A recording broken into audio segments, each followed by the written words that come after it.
ఇది కలియుగంలో లక్షణం కాబట్టి ఎవడికి వాడికి గొప్ప తృప్తి, ఎవడికి వాడికే.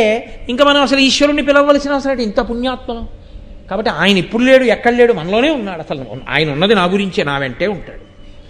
కాబట్టి ఇంకా నాకు మళ్ళీ ఈశ్వరుని నేను పిలవడం ఏడు పిలవక్కర్లేదు. కాబట్టి ఎవడు పిలవడు, ఎవడి జీవనం వాడికి తృప్తి. ఎలా? అందరూ ఆచారం వదిలేసి, ఆచారం అన్నది అందరూ వదిలేసి అందరికీ ఈశ్వరుడి మీద భక్తితో ఉన్న వాళ్ళలాగే ఉంటారు. మీరు నన్ను మన్నిస్తే ఒక్క మాట అంటారు, ఈశ్వరుడు ఉన్నాడని నమ్మినవాడు చేసే మొదటి పని బొట్టెట్టుకోవడం. ఎంతమంది పెట్టుకుంటారు చూపించండి నాకు. అక్కడే తెలుస్తుంది మీకు ఆచార భ్రష్టత్వం అంటే ఏమిటో. వాడికి బొట్టు పెట్టుకోవడం కష్టం, వాడికి వెనక ఈశ్వరుడు పడి వాడిని రక్షించాలి. అంత గొప్పగా ఉంటుంది కలియుగం అంటే.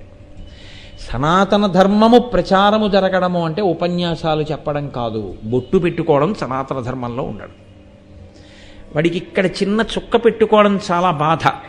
ఇక్కడ సెగ్గెడ్డ పుట్టి మచ్చపడితే, ఈశ్వరుడికి కోపం వచ్చి ఒక కురుపు పుట్టిస్తే నీ బతుకేమిటన్నది వాడికి ఆలోచన అక్కర్లా. ఒక నిప్పు కణికి ఇక్కడ పెడితే ఏమవుతుందన్నది వాడికి అక్కర్లా. వాడు ఏమనుకుంటాడంటే ఇక్కడ ఒక బొట్టు పెట్టుకోవడం అంత కష్టంగా వాడికి ఉంటుంది. అది భక్తి.